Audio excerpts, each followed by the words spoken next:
કાલિય નાગ એ ઇન્દ્રિયો છે, ઇન્દ્રિયોને મારશો નહીં, ઇન્દ્રિયોનો નિગ્રહ કરો, ઇન્દ્રિયો ઉપર જીત મેળવો, પોતાના મનને કેવી રીતે કંટ્રોલમાં રાખી શકાય એ પ્રભુ કૃપા અને ગુરુ કૃપાથી જ સાધ્ય બને.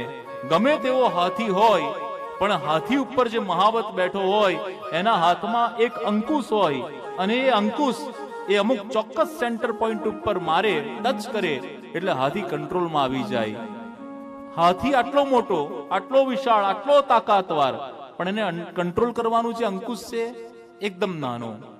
तो गुरु का काम ये है, शास्त्रों का काम ये है, कथा का काम ये है, सत्संग का काम ये है कि अपने शिष्यों को, अपने भक्तों को कौन से सेंटर पॉइंट पर टच करना है जिससे उनका मन कहीं पर भटके नहीं, उनकी इंद्रियों का किस तरह से निग्रह करना चाहिए, ये गुरु कृपा से प्राप्त होता है.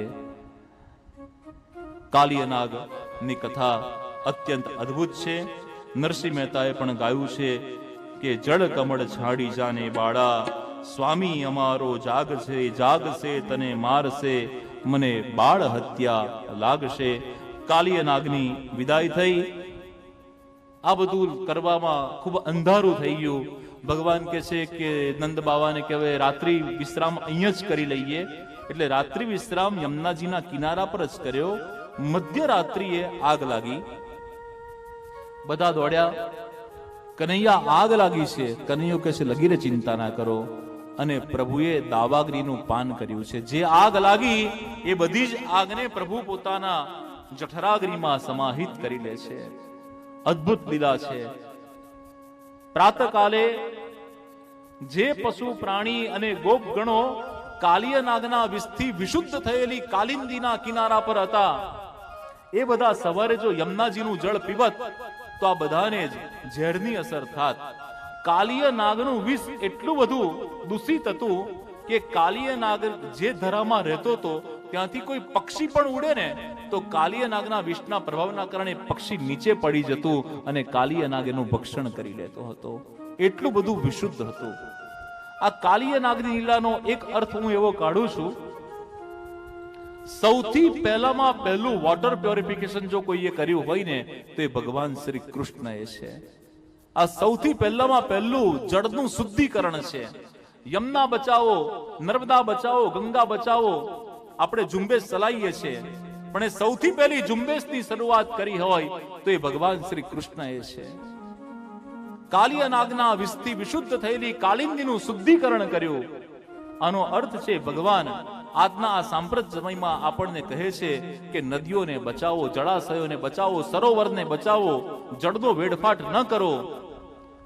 ઘરની અંદર આરો હોય, એક્વાગાર્ડ હોય, અલ્કાઇન વોટર હોય, એ જળ શુદ્ધ હોય પણ એ જળને પવિત્ર કહેવાતું નથી. યમુના જળ ખડખડ વહેતું હોય એ જળને પવિત્ર કહેવાય છે.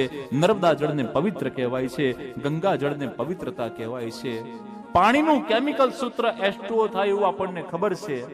પાણીનું કેમિકલ સૂત્ર H2O થાય એવું આપણને ખબર છે, પણ એ નેચરલ થિંગ્સ છે, એને ક્રિએટ કરી શકાતું નથી. એ કેવળ અને કેવળ પરમાત્મા આપી શકે છે. કેટલી સાવ સરળ વાત. દિવ્ય ભાસ્કર દ્વારા થોડા વર્ષો પૂર્વે એક ઝુંબેશ ચલાવવામાં આવી હતી, જળ શ્રી કૃષ્ણ, અને એના ઉપર અમે 3 કલાકનું આખું પાવર પોઈન્ટ પ્રેઝન્ટેશન સાથે જળ બચાવો એ આંદોલનમાં જોડાયા હતા. જળ શ્રી કૃષ્ણ, જેટલું જય શ્રી કૃષ્ણ બોલીએ છીએ એટલું જળ શ્રી કૃષ્ણ પણ બોલીએ. જય શ્રી કૃષ્ણ બોલીએ ત્યારે ખબર પડે કે આપણને એ પણ ખ્યાલ રહેવો જોઈએ કે જળ એ પણ કૃષ્ણ છે અને જળનો વેડફાટ ન થાય. ઘણા લોકો પાણીમાં મહેમાન આવે તો પણ અડધો ગ્લાસ પાણી આપે, જોઈએ તો ફરી વાર, પણ થોડું પીવે ઘૂંટડો ને પાણી બચી રહે તો એ પાણીનો દુરુપયોગ છે. રોજ આખું આંગણું ધોવો કરો, પાણીનો વેડફાટ છે. અને જો પાણીનો ઉપયોગ કરો છો તો એ પાણી આપણને પ્રાપ્ત થાય એના માટે વૃક્ષો વાવો. ગિરિરાજજીની લીલા એટલે પ્રકૃતિની પૂજા છે. ભક્તાભિલાષા ચરિતાનુસારી દુગ્ધાદિ ચૌર્યેણ યશો વિચારી કુમારિતા નંદિત ઘોષનારી મમ પ્રભુ શ્રી ગિરિરાજધારી.